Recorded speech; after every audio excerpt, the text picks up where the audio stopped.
नमस्कार, मी सौरभ कोरटकर. तुम्ही बघत आहात एबीपी माझा. भय्यूजी महाराज यांनी 12 जून 2018 ला राहत्या घरी स्वतःवर गोळी झाडून आत्महत्या केली होती. ही बातमी समजल्यावर अनेकांना धक्का बसला की राजकीय वर्तुळात दबदबा असलेले आध्यात्मिक गुरु आत्महत्या कशी करू शकतात. असं काय घडलं की त्यांना इतकं टोकाचं पाऊल उचलावं लागलं. असे अनेक प्रश्न प्रत्येकाला पडत होते आणि अखेर या प्रकरणातलं सत्य हे बाहेर येत गेलं.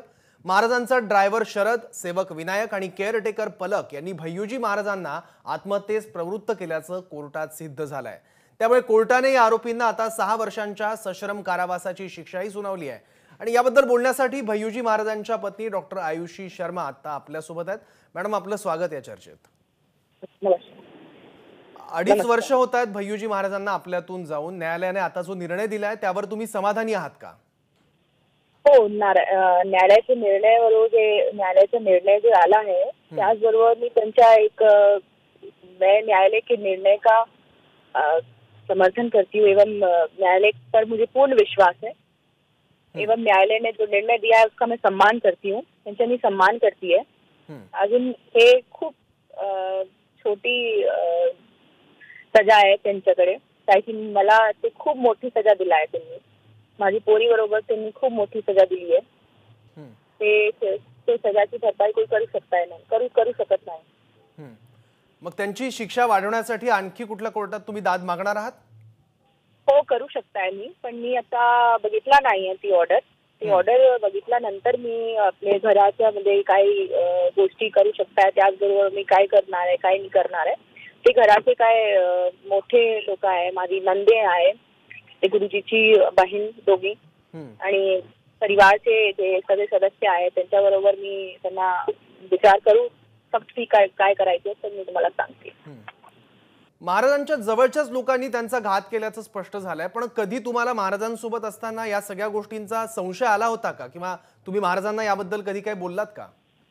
कई बार हम दोनों की बात हुई, कई बार हम दोनों ने इस विषय पे बात की. महाराज हमेशा मुझे बोलते थे कि ये लोग मुझे बहुत परेशान करते हैं और मुझे बहुत तकलीफ देते हैं. कई बार उन्होंने मुझे बताया.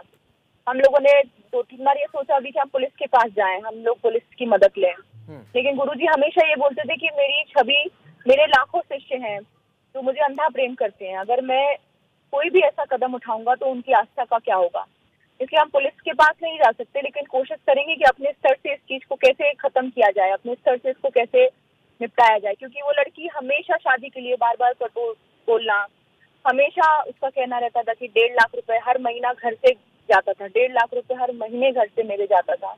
गुरुजी ना चाहते हुए भी हर महीने 1.5 लाख रुपए, उसके बाद 2.5 लाख रुपए, ये उसकी मांग बार बार बढ़ती जाती थी. उसके पिताजी आश्रम में बार बार आना, फिर आश्रम में रसीदों के कट्टे और फर्जी तरीके से लोगों से, गरीब लोगों से डोनेशन मांगना, ये सब उसके पिताजी का काम था. फिर गुरुजी ने उस लड़की से बोला भी कि आपके पिताजी को समझाओ. तो लड़की ने बोला कि कोई बात नहीं. पलक बोलती है कि नहीं, कोई दिक्कत नहीं है, मेरे पिताजी कल से आश्रम नहीं आएंगे, लेकिन अब मुझे आप 2.5 लाख रुपए देना स्टार्ट करो. तो ये सारी समस्याओं का सामना गुरुजी, हम परिवार के सभी सदस्य कर रहे थे. और कई बार हम लोगों का गुरुजी ने कई बार बोला कि मैं बहुत परेशान हो गया हूँ इस लड़की से, ये बार बार मुझे परेशान करती है, पैसा मांगती है, क्या है इसके पास मैं नहीं जानता, लेकिन बार बार मुझे उसी चीजों को लेके ये डराती धमकाती है. तुम्हाला पण कधी तिने काही त्रास देण्याचा प्रयत्न केला, धमकावण्याचा काही प्रयत्न केला? खूब. हाँ, गुरुजी के जाने के बाद उस लड़की ने मुझे जान से मारने, मेरी बच्ची को अगवा करने की धमकी दी कि अगर मेरे बारे में कभी भी मुंह खोला या कभी भी तुम पुलिस के पास गई, कभी भी मीडिया के पास गई, तो तुम्हारी छोटी सी 4 महीने की बच्ची है उसको मैं अगवा कर लूंगी. मेरी सब तरफ बहुत जान पहचान है, मैं तुम्हें छोडूंगी नहीं अगर मेरे खिलाफ कुछ भी बोला तो.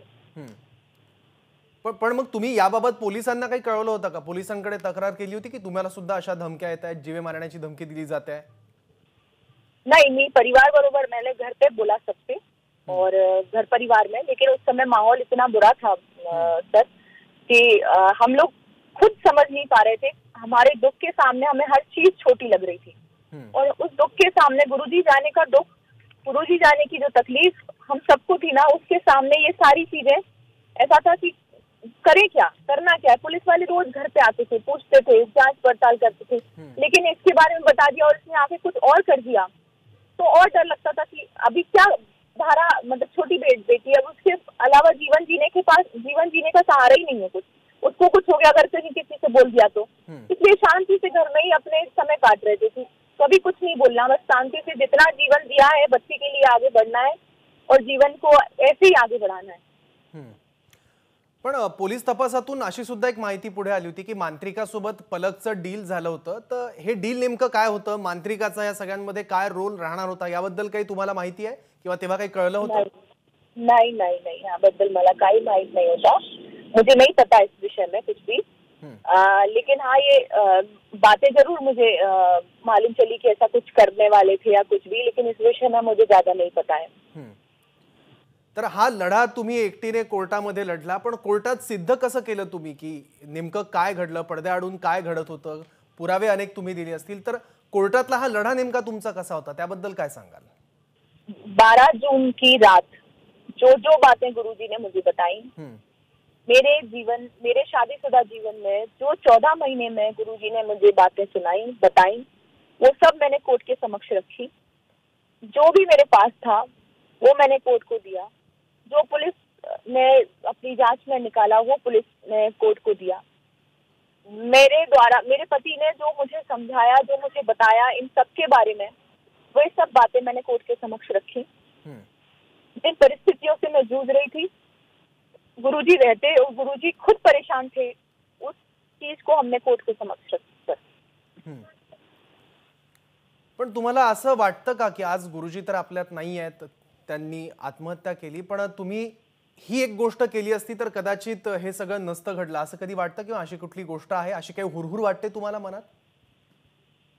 एक अगर गुरुजी ने मुझे बोल दिया होता कि हम बाहर जाके ये किसी से बोल दे, क्योंकि इज्जत को हमेशा गुरुजी डरते थे, अपनी इज्जत को लेके बहुत बहुत बहुत डरते थे, वो बहुत सोचते थे, समझते थे, विचार करते थे। और पति आगे और पत्नी पीछे, अगर उनने आगे रह के कोई चीज मेरे से बोली कि नहीं ये बात मैं खुद करूंगा, सबसे ये बात मैं खुद क्लियर करूंगा, ये बात मैं खुद निपटाऊंगा। पण या कोर्टाचा आपण निकाल बघितला आणि आरोपी यातले बघितले तर वर्षानुवर्ष महाराजांकडे यांनी सेवा दिलेली आहे, महाराजांच्या सानिध्यात हे राहिलेले आहे। असं काय घडलं की इतकी वर्षानुवर्षांची महाराजांची सेवा करून सुद्धा त्यांच्या जीवावर ही सगळी लोक उठली? ये मैं खुद नहीं समझ पा रही, लेकिन जब व्यक्ति को पैसा दिखता है और व्यक्ति को लगता है कि ये सब कुछ मेरा है, महाराज जी मेरे दम पे आगे बढ़ रहे हैं, उसके दिमाग में, विनायक दुधारे के दिमाग में ये चीज बहुत आसानी से और बहुत अच्छे से ये चीज थी कि ये सब जो हो रहा है विनायक की वजह से हो रहा है, लोगों बड़े बड़े लोगों से पहचान मेरी है, महाराज की नहीं है। वो ये भूल गया कि महाराज से ही उसकी पहचान है। कई बार वो महाराज जी को यही डराता कि आपको किससे मिलना है, किस मंत्री से मिलना है, किस नेता से मिलना है, परिवार के किन सदस्यों से मिलना है, ये विनायक और शरद देशमुख ये दोनों मिलकर डिसाइड करते थे। कई बार महाराज जी लोगों से बाहर के लोग आते थे तो बोल देते थे महाराज जी बीमार है, अभी नहीं मिल सकते, ध्यान में है, साधना में है। जबकि महाराज जी को तो ये चीजें मालूम ही नहीं थी, हम लोग को ये पता ही नहीं रहता था कि किसका फोन आया, कौन मिलने बुला रहा है, किसको मिलने जाना है। म्हणजे ड्रायव्हर आणि सेवक सुद्धा गुरुजींना ओपनली ब्लॅकमेल करायचे। शरद ने ब्लॅकमेल इस हद तक किया था गुरुजी को कि खांगाव में स्थित स्कूल में शरद ने अपनी नौकरी ब्लैकमेल कर करके, परेशान कर करके जबरदस्ती लगवाई, लेकिन शरद उस स्कूल में एक बार भी नहीं गया। पण पलकने असं नेमकं काय केलं होतं की गुरुजी या सगळ्या ब्लॅकमेलिंगला बळी पडले? गुरुजींना मानसिक तणाव येत होता, त्रास होता, पण कुठली पावलं ते पलक विरोधात नाही उचलू शकते, अशी काय मजबुरी होती भय्यूजी महाराजांची? ये मुझे नहीं मालूम, लेकिन हमेशा वो यही बोलते थे कि ये किस वजह से मुझे ब्लैकमेल करती है, इसकी वजह नहीं, बस बार बार बोलती है कि मैं फोटो वायरल कर दूंगी। मग ते फोटो कधी पुढे आले किंवा ते पलकनी दाखवले तुम्हाला, किंवा त्या फोटो बद्दल पलक तुमच्याशी कधी काय बोलली? नहीं नहीं नहीं, मेरे से तो उसने कभी ठीक से बात ही नहीं करी भैया, हमेशा बदतमीजी से ही बोलती थी। कई बार उसके माता पिता को भी समझाया कि आप अपनी बच्ची को समझाइए, लेकिन उन लोग की समझ में आना मतलब नामुमकिन ही था। ठीक आहे, शेवटी आता कोर्टाचा निकाल आलेला आहे, 6 वर्षांची शिक्षा त्यांना सुनावण्यात आलेली आहे आरोपींना। पण तुम्ही या शिक्षेवर समाधानी नाही आहात, न्यायालयाच्या निर्णयावर समाधानी आहात की न्याय मिळाला एवढं समाधान तुम्हाला आहे, पण शिक्षेबद्दल तुम्ही अजून वरच्या कोर्टात दाद मागणार आहात, अशी माहिती तुम्ही आता दिली। धन्यवाद, तुम्ही या चर्चेत सहभागी झालात आणि ही सगळी माहिती दिली, आमच्याशी संवाद साधलात त्याबद्दल। एबीपी माझा, उघडा डोळे बघा नीट।